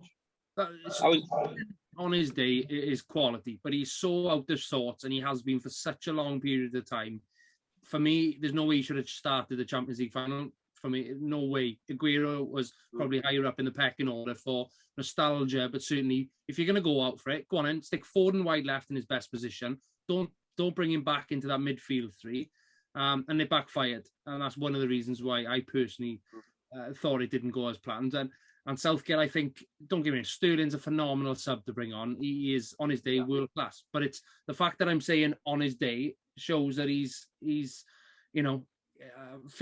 of the time has a great game. Other times he's so frustrating to watch as a City fan. So as an England fan, I think Bellingham gets ahead for me of Sterling. I thought Bellingham was great in the Champions League. I haven't seen much of it, granted, but there's others. If Southgate, I'm sure he said a lot of the time he's picking on form and things like that. There's so many ahead of Henderson and Sterling. We haven't even mentioned Rashford. If he was picking that squad on form as well, and I was really interested to hear what Andy had to say, about the England squad. And my best mate out here, mate, is an England fan. He travels to watch them from here, just like I do with Wales as well. And it's like listening to him, listening to you. And he works with me as well, and he knows his football and everything. And he's got exactly the same fears that you have. And I think we all agree, who should start, but it's just kind of like the England way. And right at the start of what Andy was saying is like there's that fear, right, that one poor result or one poor result and a certain starting lineup that the average fan wouldn't have picked, and I'm wondering what vegetable they're going to use for Southgate's head. We've had the turnip, we've had the swede, haven't we? We've had the umbrella. No, that's not a vegetable, but I'm just wondering what kind of vegetable they're going to use. Yeah. So me and my mate watch a lot of football programs and documentaries, here at my bar, and he's got exactly the same fears as you. Like he thinks that Southgate will set up negatively. So when everybody's crying out for Grealish, he'll go safe and he'll choose Sterling, right? Yeah. When everybody's crying out for Sancho, he'll go safe and he'll use Rashford. Kane is undroppable, so he can't be in there. But when everybody's saying, let's have a crack at Croatia, let's have a crack at Scotland, let's have a crack at the Czech Republic, he'll play Rice and Henderson, right? So I think there was one friendly, not a recent one, maybe about six months ago, possibly, where, my mate was telling me about the game, and he was like, literally, we were set up with 7 defenders. There was three centre halves, 2 wing backs were really a right back and a left back. So primarily, first and foremost, they were defenders, and he had 2 holding midfield players. That's 7 players out of 11 that are defensive minded. Yes, the wing backs have to get forward, but that's a given from left back and right back these days, right? So I think you're spot on, mate. I'm going to go with you, and I'm going to say he doesn't start Grealish. I think Sterling. I think the other thing, I think the other thing is, it has always been the England way. Historically they won the World Cup by leaving out Jimmy Greaves and not playing wingers. It was quite a conservative team, and it worked. And ever since then, really, in the 70s, the number of players, flair players, who have probably got 50 caps, 60 caps for other countries, got like 1 or 2. You're thinking of the likes of Tony Curry and Alan Hudson, Curry, and, Frank Worthington. Frank Worthington, yeah. Brilliant players who just got 1 cap, 2 caps, and all this shit. I think the other slightly, and it's perhaps a little bit of a, the other thing is England's centre half, I think, is a problem, because I love Tyrone Mings. He's a Villa player, but he has got a mistake in him. But he's the only left-sided centre half. Maguire's injured, so what's he going to do? That may sort of actually change his thinking and make him play the sort of 3 centre halves and the 2 wing backs, because who's he going to play, Stones and sort of Mings on his left, or will he go with 2 right-sided centre halves? I mean, that's always spells a bit of problems, an issue, mate, doesn't it? Got a right-sided player playing left side. Yeah, left side of defence. You've got a right-sided, your right-footed player. I don't know. So I think he may well go with Mings, but I don't think he'll trust Mings enough to play him in a 2 at the centre at the back. I think he'd play a 3 with wing backs, and then with your 2 holding midfielders, as you say, that leaves 4 places. You're waving a bit of a flag there, saying, look, there's something going wrong. I remember I spoke extensively about John Stones before, when Vincent Kompany was next to him in his early days at City. He had that leader next to him to almost put his arm around him. And you remember when Diaz came in, and he was all about like how Laporte and Stones were 2 sort of secondary centre halves, whereas Diaz came in, all the reports from Portugal when he was signed was he's a natural leader. Even though he's young, he will be the boss of that back 4. And when they've formed such a good partnership, I think Maguire is probably the more leadership role there alongside Stones. So with Mings coming in, he's had a good crack at the opportunities he's given. He's not an enforced and a guaranteed centre half starter for England. So I think between Stones and Mings, that's certainly, as well as much as we're saying all the positives about going forward, perhaps that's Southgate's thinking. He's got to give them that extra cover. And there's your Henderson and Rice. Tell you what's a good podcast, that High Performance podcast. I don't know whether you've tuned into that one with Jake Humphrey. It's fantastic, to be fair. And Southgate was on there recently, and obviously he speaks very well. He seems a very intelligent guy. And he was saying that traditionally with England, the mindset has been, well, we don't mind going out to the tournament as long as there's no scapegoats. You go out, but you almost go out with a bit of credit. And it's been a fear, again, that word coming up is a fear of, well, like look at Beckham in 98 and things like that. There's always a scapegoat. And Phil Neville with his Croatia antics back in, 2000, and the fear within the players, he's trying to sort of rub out of them. And like I said, he spoke really well. It's worth a listen. But I think there is an element to that, Ryan. I think but I mean, you can take it. If you're a different manager, you take different approaches, don't you? And if you're a conservative manager, if you're worried about one of your players at the back, or you're worried about you spend too much time worrying about their players, you just pick too many players defensively. Instead of actually taking almost that sort of Brazilian approach of saying, look, we're not the best at defending, and we've never had a good goalkeeper, so let's just keep the ball up the other end, because we've got really good players who can hurt them. And I just don't think that's Southgate's approach. I mean, he's he was unproven as a club manager. And, a lot of people think he got the England job because he was a bit of a sort of yes man. Did very well, obviously, in 2018, much more so than people expected. Although, when they came up against somebody decent like Belgium or Croatia, they lost, So I just think that, I do think there's an element of damage limitation going into the tournament, which, given the squads we've had in the past, I could understand. But given the forward ability in the squad at the moment, I just don't understand it. I think with his fears won't have been alleviated after the last friendly, because I thought Mings was poor. He made 2 or 3 mistakes in the first half. I thought he was really unsettled, which again, that's going to gear him more towards the three centre. What Ryan said about Sterling, I'm surprised. I think he's in the squad because of his name. If it's on form, for me, he doesn't make the squad. When you've got those other 4, 5, 6 players there, and there's probably, I say Ward-Prowse, and there's probably 2 or 3 others who have had a better season than him. He doesn't score goals, and I don't see what he offers in the squad on this season that's just gone. Season before, fantastic. But generally for England as well, in the last in his last tournament, as a forward 5 player, you've got to score goals, and he couldn't hit the barn door in the last big tournament. So I wouldn't have taken him, and if he's going to be in there instead of, not just to mention the City player, same for Rashford. I thought Rashford hasn't had a very good season. whether it's because he's spent more time on his food banks than his fast twitch fibers, I don't know. I thought he had a very good friendly in the last game, which may have brought him back into contention for a starting place.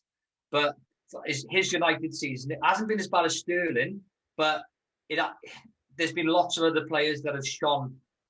You mentioned Sancho. Sancho's had a decent season. He's there or thereabouts. But I agree with exactly what you've all said, that I think he's going to go too defensive, and that'll be his comeuppance. Whereas if you had a foreign manager in there who was more flair, and he's seen Bellingham and Sancho, and Mount for me would be my more of a holder instead of Henderson. So there's 2 or 3 that I wouldn't have even had in the squad, but we'll have to see what happens. But Croatia.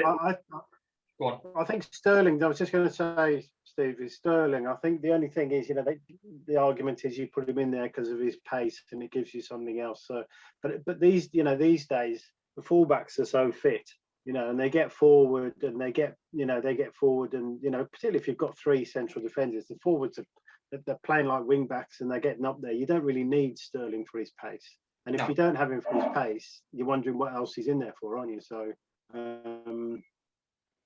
He doesn't create anything for anyone else because he just has his head down and shoots every time he gets a fucking ball, doesn't he? So sorry to swear. Do you know what I mean? He's just not. To me, I think if you're picking on form, I like Sancho, but he hasn't really done anything yet for England. Not much. Saka's done a bit more. Bellingham, I think, might just be a tournament too early for Bellingham, possibly.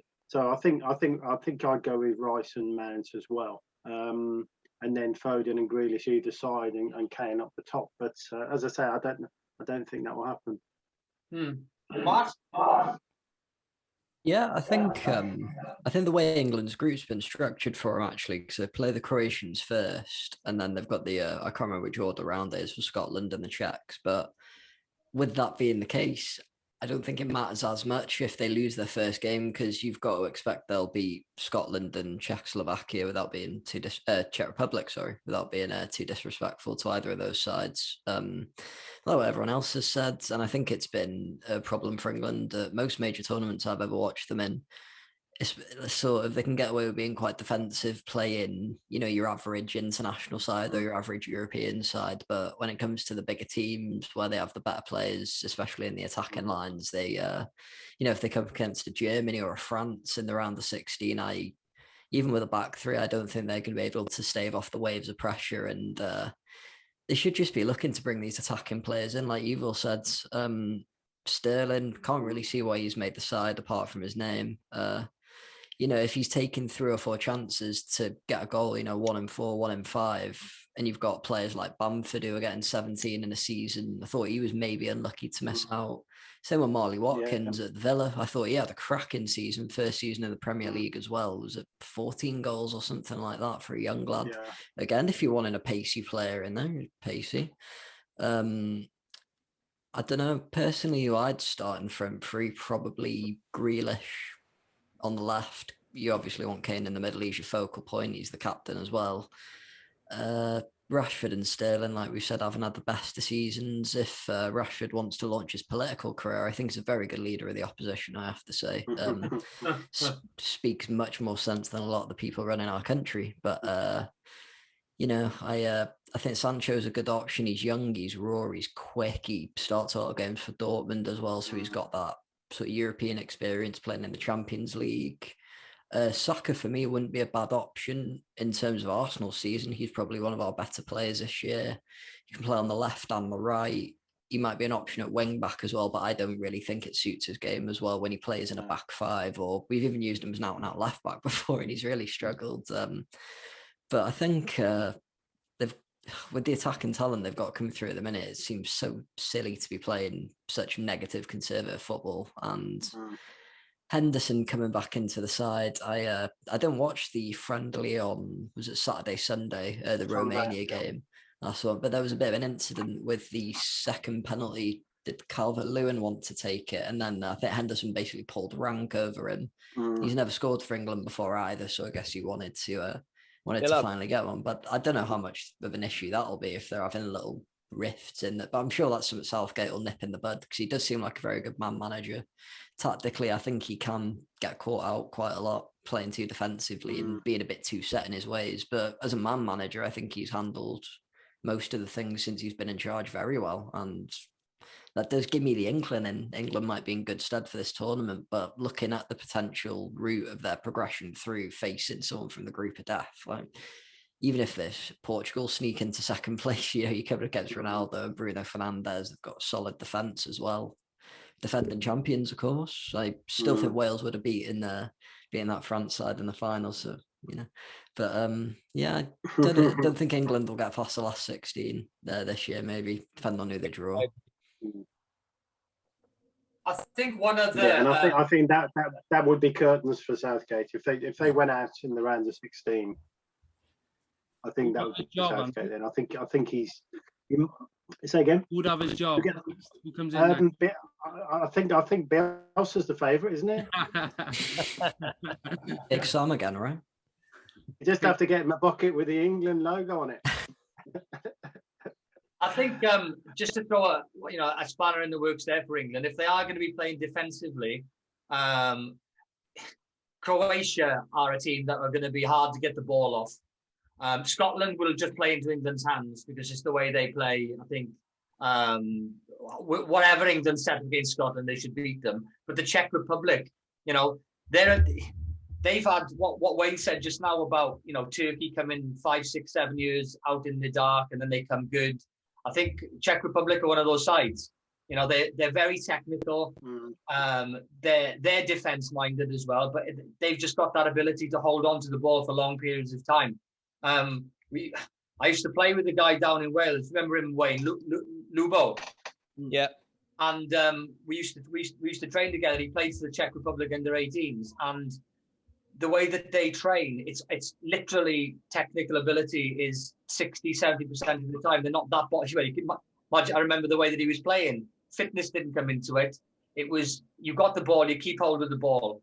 And if they're doing that against England, because their systems never change, as a country, if you're that way inclined, like Italy are defense-minded and technical, same as the Czech Republic. So if you're playing a defensive 6 or 7 against them, you'll struggle to score against them and get the ball off them because they might not be world class. That's just the way they play. And unless you set up with a strong forward line, then they'll be tough to beat. Yeah. There's definitely no reason to think that they're going to be a walkover for England. They got some good players. Doesn't that lad who had a good season for West Ham play for them? Yeah. Of Kufal and Souček, didn't they? Souček. Yeah, Souček. Yeah, that's him. Yeah. Very good player. Very good player.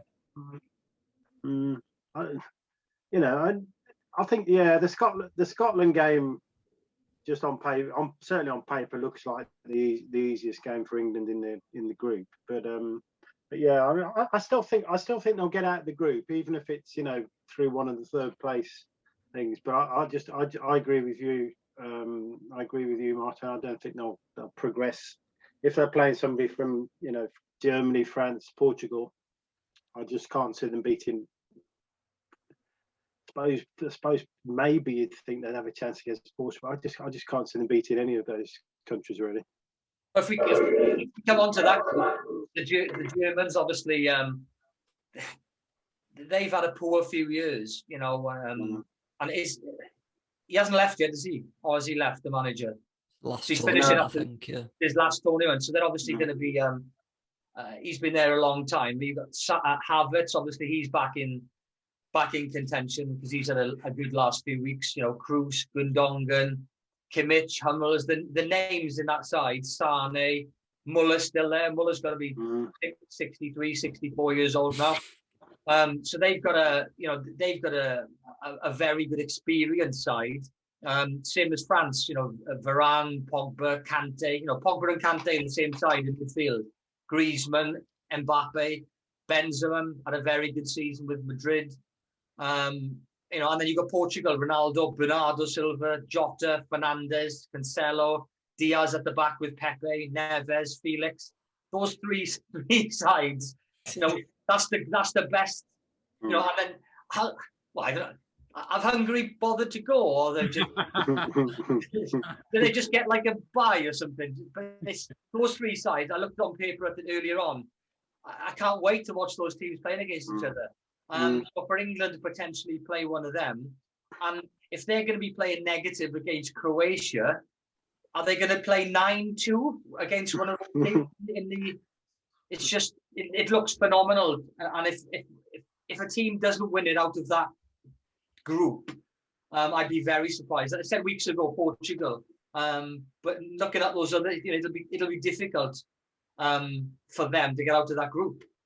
I think for some reason I don't fancy France very much. I don't know why. I think sometimes a bit like sort of Holland back in the day. They sometimes they don't look in the mood, and they have sort of like problems in the camp. And I think Pogba's very up and down, but he's still sort of central to that side. And Mbappe's season went a bit flat at the end with the Champions League. But I really like the look of Germany. I think they've got a really good mixture of sort of youth and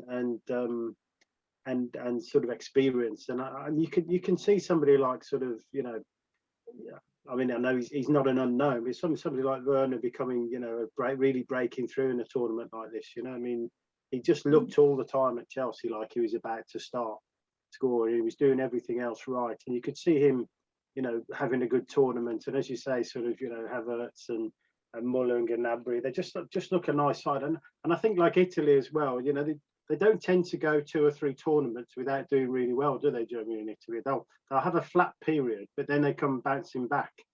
And I think Germany just, for me, if I were a betting man, and I've obviously already taken a bit of Stevens' money for the Grealish bet, but if I were a betting man, I'd probably put it on Germany, I think. Just one point with Werner, as you said, he did all the right moves. He's fast. He got into the right positions. Sometimes you can just be unlucky. How many times in the season did he hit the post? Was it ruled off for VAR because his fingernail was over? If that had been the season before, and you're talking a matter of an inch for it to go, under the bar, and you don't lose your quality. It's just a blip. And it's his first season. He didn't have much of a pre-season because they joined pretty late on in the transfer window. So, to have a tournament like this now after half a season, a good run out, with Havertz in the same side as well. So they've obviously got a good connection between the two of them. And then you're bringing in Kroos and Gundogan, who, Kroos is a fantastic ball player. You could be right. This could be his springboard to have a great season next year for Chelsea. Yeah. I'll be honest, I'm going to throw a spanner in the works. I'm the complete opposite of what you've said. I don't think Germany are going to have a good tournament at all. I think they had a dodgy couple of results recently with the manager leaving. He's always been one that's talked about, the future of German football, blah, blah, blah. With him leaving in a couple of weeks, the Bayern Munich players in the German squad have already said publicly, can't wait for our manager to become our national team manager. I think there's trouble in the camp there. I personally think France or Portugal, it's either one of those two going to win the tournament. I'm with Ryan. I've said Portugal from day one, but obviously looking at the Germans and the France, it'll be tough for them to get through. But Portugal, they've got excellent centre backs. They got quality all over. What are you saying, Wayne? I agree with Ryan. I don't think this would be a swan song for lower Germany. They might do okay, but I don't see them as potential winners with what others have got about. I know Andy said he didn't fancy France. I think France would be there. I'd be surprised if they don't make a final. If I'm totally honest with you, I think in Kante they've got the best central midfielder or holding midfielder in the world right now. I think the boy's just exceptional. They're solid at the back. The Reece is a good goalkeeper. They've got goals up front. Deschamps has been there for a while now, hasn't he? So I think they've got a good chance. Another side we haven't really mentioned as well, who I think can have a run, is Belgium as well. I know we put them out last time in a once in a lifetime performance, possibly, but that squad of players, or their golden generation, if you want to put it like that. I know that term's thrown about quite a lot. It's probably their last chance at the Euros anyway. You know, to get on. I mean, and you know, if we're totally honest as well, I mean, we pulled one out of the bag back in 2016. You know, beating them. I know it was France, but you know, it wasn't that far from Belgium. So, I mean, more or less on their own patch, if you like. You know, it was just an incredible night. But if Belgium had, you know, gone on to beat Wales that night, which it looked like they would in the first 20, 30 minutes, you know, I think they would have gone all the way to the final personally. But, you know, I think if De Bruyne can get past this little injury period, you know, they've got a squad capable as well. Especially if they avoid some of the other teams as we go through the group and you know the round of 16 and whatever, they've got a squad of players that are capable of being, you know, at least in the last four, I think. But you know, all this obviously as we're talking as 4 Welshmen and 1 Englishman, it doesn't sound good for us, does it? No. So, but like with England, I agree with Martin. I don't think England get to the quarterfinals. I'm winding my mate up about it here on a daily basis at the moment. We've got a really good friendly rivalry. But you know, he's I think he likes to see Wales do well these days now after 12 years of being my mate. But you know, I often reminding him that, you know, England expects, don't they? You know, the nation expects them to you know, get to these final areas, and not only that, to win it. And it won't be long before the football's coming. Home chance will be out as normal as it comes around every 2, 3 or 4 years. So but you know, I think, like I said earlier on, everything, you know, to win one of these championships, everything's got to be spot on. So if there's one problem in the camp, like I said, we saw Spain earlier on, COVID problems, 2 players out with COVID already, right? You know, Germany can't wait for the new manager to come in, you know. So, you know, England, you know, the media are, you know, you can feel the media sharpening the knives for Southgate already. You know what I mean? It's all those things. And, you know, we've seen that happen with, you know, not only Graham Taylor, but like even with well-respected managers like Bobby Robson. The press added in for him big time after the Euros in 1988. So like, everything's got to be spot on. So when I look at those countries where more or less everything is picture perfect, like France looks like it's like that. Portugal looks like it's like that. Belgium, apart from the De Bruyne problem, is like that as well. So you can expect those teams to be in and around it, other than a shock, right? Which, you know, other than a Wales-Belgium, which, let's be honest, it was a shock, right? A great shock and a welcome shock, but a shock all the same. So there's not that many teams at the end of the day that don't have any problems, right? There's something somewhere with quite a few of them, you know, whether it's the quality of players, whether it's, okay, we've got great attacking players, but I know the coach is going to play defensively, whatever. With those, you know, 2 or 3 teams that I mentioned, everything seems to be happy camp. So I wonder though, Wayne, whether there's a psychological thing with Belgium, you know, because a bit like Holland in the 70s, you know, they've got a reputation of being tournament bottlers, haven't they? I mean, they, you know, obviously lost to you guys in 2016, but I think people were expecting them to be much better in the semi-final against France in the last World Cup, and they went out with an absolute whimper. And if you look at their squad on paper, it's telling that it's taken all this time before we've even mentioned Belgium's name. Yes, you know? Because there's something there. There's, you know, whether it's a sort of team spirit or whether it's, you know, that they're not playing it, whatever it is, that they just don't seem to be able to sort of seal the deal, do they? You know, the players. No, I agree with you, mate. I think they'll be thereabouts. But like, yeah, you know, I mean, when we're only one team can win it, right? So when we're talking about a team winning it, you know, actually winning it, I mean, my pick is France. I mean, there's no doubt about that. When we're talking about maybe you know, the 4 teams that can get to the semis, depending on the run, I think Belgium are a you know, they're in that conversation. But I agree with everything that you've said as well. You can probably even go back to, you know, the World Cup in '86. You know, when Belgium had a hell of a side in '86 as well. You know what I mean, and didn't really do so well in Mexico, showing my age a little bit, but you know, they've always had good sides, Belgium. They've always had good sides, but this one is obviously, you know, there's an expectation there with them as well before they age out. So I think with the manager as well, I like Roberto Martinez, don't get me wrong, but you know, when we're putting him up there with, you know, the Deschamps of this world, and you know, Bo, who's, you know, won the World Cup with Germany and all those kind of guys. I mean, you know, no disrespect to any of the teams that Martinez played for, but you know, he played for Wigan and he played for Swansea City, and you know, he wasn't that renowned as a player. He's done a great job as a manager at the clubs he's been at, obviously. But you know, I was very surprised when he got the Belgium job. But again, I think my 15-year-old could probably, you know, pick the Belgium team. Yeah. So, I think the only problem with Belgium for me would be it's a tournament where you're playing every 5-6 days, and when you've got you mentioned aging out. I think Vertonghen, Alderweireld, they're there or thereabouts now on aging out, especially when you're playing. You know, you haven't got a rest game. You know, you've got to play your best players, and they're their two best defenders in the positions that they play. And for the last 18 months to 2 years, maybe even 3 years, they've struggled for fitness. So to be playing 3 games in a matter of 2 weeks, I think, and then probably play again 5 days later in the 16 game. If they do progress past the 16 game, I think they'll struggle. Just because I know that one of my best mates up here, he's a Spurs fan, and he'd been saying for probably the last 3 seasons with both of them, especially when United came in and there was talk of them for Alderweireld 3 years ago, he was like, yeah, get rid of him, sell him. Yeah.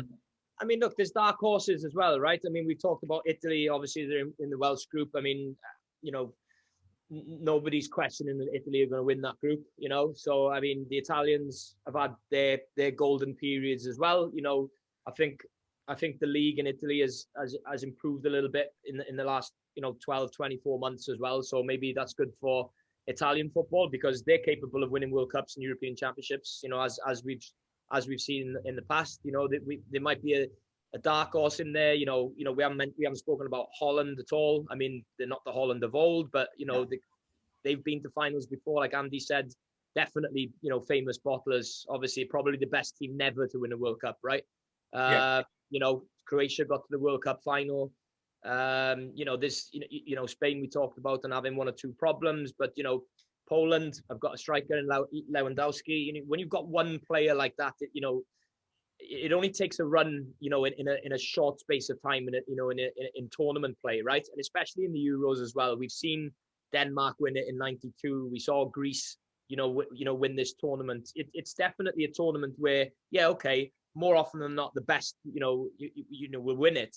But every now and again, this tournament does throw out a shock. You know what I mean? You know, like Denmark winning it and Greece. I mean, whoever thought Greece would have won this tournament, right? And you know, certainly Wales get into the semi-finals.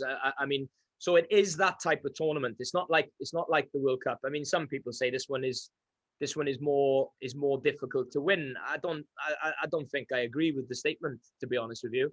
I mean, you know, Greece will never win the World Cup. Denmark will never win a World Cup, but they won the European Championships. So it's an easier one to win, you know, than the World Cup, because obviously you don't have the South American nations, the African nations who can put a run together, whatever. So I think that's a bit of a, you know, you hear that statement every now and again, don't you? You know, this is harder to win the World Cup. I don't think so. I don't think so at all. So I mean, you know, yes, usual suspects. We've spoken about them, but you know what I mean? You know, Poland are capable, Holland are capable. You know what I mean? You know, even the poor old jocks who have managed to qualify this time, their recent form hasn't been that bad. I think, you know, Andy said that it should be the easiest game for England, and it's true, and I don't disagree with him. But it's just the old enemy for us, you know, as far as England are concerned. So I would expect Scotland's players to up their game 10-20% just because of who it is that they're playing. You know, I don't know how many Scottish fans, if any, are going to be in Wembley for that game. But I'll tell you something right now, there'll be thousands of them down there. You know, 2,000, I think it is, right? So they're only allowed 2,000 in the ground, right? But don't tell me there won't be 20,000 in Trafalgar Square. You know what I mean? If they're not going to listen to Jimmy Cranky, who runs the country up there, and say, you know, stay within the borders. They're all going to be traveling down to London. Mark my words. You know what I mean? Yeah. So, like, you know, that's a little bit of a, you know, Scotland haven't got anything to lose, right? England have got everything to lose. So, you know, it's just games like that. So it's really exciting. And I don't know about you boys, it feels really good, you know, talking about it, because it's getting closer now. And you know, COVID tests apart, I can't wait to get on that plane next week. But I just, you know, praying from our point of view, from a Welsh point of view, that I'm not going there for a dead rubber, because that's possible as well. You know what I mean? So, but like you said, with that third place thing, I mean, even going into that third game and you've only got a point or 2 points or whatever, or no points, you can still win that last game. But going to Italy and Rome to win the last game, hoping to get a third place, it's just not going to happen. So, you know, those are the ones. But you know, listen, it could be anybody. This tournament has thrown out, you know, different winners, you know, over the past, you know, a betting man. I'm not looking past France myself. I think they will win the tournament because they're the best team on paper. But again, you've got to have everything picture perfect. Let's nail your colours to the mast then. Who's in the final and who's the dark horse? Matt, 2 teams to the final. Ooh. And who would be a dark horse that people wouldn't think they're going to get close to the final? Okay, if correct me if these 2 teams can't make the final. Brazil can't win it. Sure about the routes. Oh yeah. Argentina. Oh, sorry, I was thinking the Isle of Man might be a dark horse because they've got a few lads play. I'm joking. They even have a team. I think they probably have one of those ones that play like the Island Olympics and whatnot. They play with 3 legs, don't they? France, defending world champions. Look at the quality they've got on that side as well. Deschamps has been there quite a while, so he knows the side inside out. Benzema's back. It's 6-year exile, I think he had. I mean, even though Danny Ward spoiled his night in his first game back, saved the penalty, and I think he hit the post as well. I think it might be France. And, you know, I wouldn't be surprised if Italy got to the final because, like we said, the standard of Italian football, club-wise anyway, seems to be coming back. They had a bit more of a competitive Serie A this year. You know, you've had teams having decent runs in the Champions League, like Atalanta. They've got a few decent players, sort of more standouts like Ciro Immobile. There's that, is it Chiesa that's had his first year at Juve as well? He looks, he's only quite young as well, looks like a decent prospect. Solid at the back as always. They've got that young Donnarumma, who is probably going to be one of the best goalkeepers in world football come 3, 4, 5 years. He's probably up there in the top 20 in Europe now, to be honest with you, considering his age. France, Italy, I'm going to say for the final. It would be a dark horse. My dark horse side. I'm going to avoid Turkey because they're in our group. To get through to the semis, who would be a dark horse? I'm going to say Denmark, you know. I just have a nagging feeling that all the pieces are falling into place for them. It's probably going to be Schmeichel's last tournament at the sort of top level he's getting to now at his peak, per se. Because I'm not sure how old he is age-wise, but he's got to be getting up there, surely. I remember him knocking about playing for Man City when I used to get those match attacks trading cards. So I'd say them, you know, they've got the forward players as well. They've got Eriksen, who's your one world-class player that can turn the game on a dime. They can get goals. They've got Poulsen. There's that Braithwaite fella who's he was I don't know if he's still at Barcelona, but he was there one weird January signing. So you've got to imagine he's got a goal in him. A few players here and there that I think could get the job done for them. Of course, they've got Christiansen at the back, the Chelsea lads. That Ajaya, he plays for Celtic. So you know, solid side, decent group as well. I think it's them, Sweden, Spain, and someone else. So they could easily progress out of that group. That might dark horse. Okay, Ryan. Portugal, France final is what I've said for some time now. But I think Croatia is I say dark horse. They've been you know, there or thereabouts a lot. They were in the last World Cup final. Modric, like you've just mentioned with Schmeichel, I think this is potentially one of his last hurrahs. Yeah. Not really in anybody's conversation at the minute to really do well. So I'm going to stick my neck out. If I was having a high, I don't even know what the odds on Croatia are winning it, but as an slight outside bet, I'm going to go with them. I think they're probably less of an outside bet than Denmark. Probably, yeah. I'll agree with that one. So Wayne, France and the France winners. Who else is in the final with them? I fancy France, Portugal as well. As long as they avoid each other, I'm with Ryan on that one. I just think that those two camps just see there's everything that's required, from front to back, is really good in those two camps. So if they avoid each other, I think that would be everybody's dream final, if you want to call it that. And for me, and I get what Ryan's saying again about Croatia, that dark horses.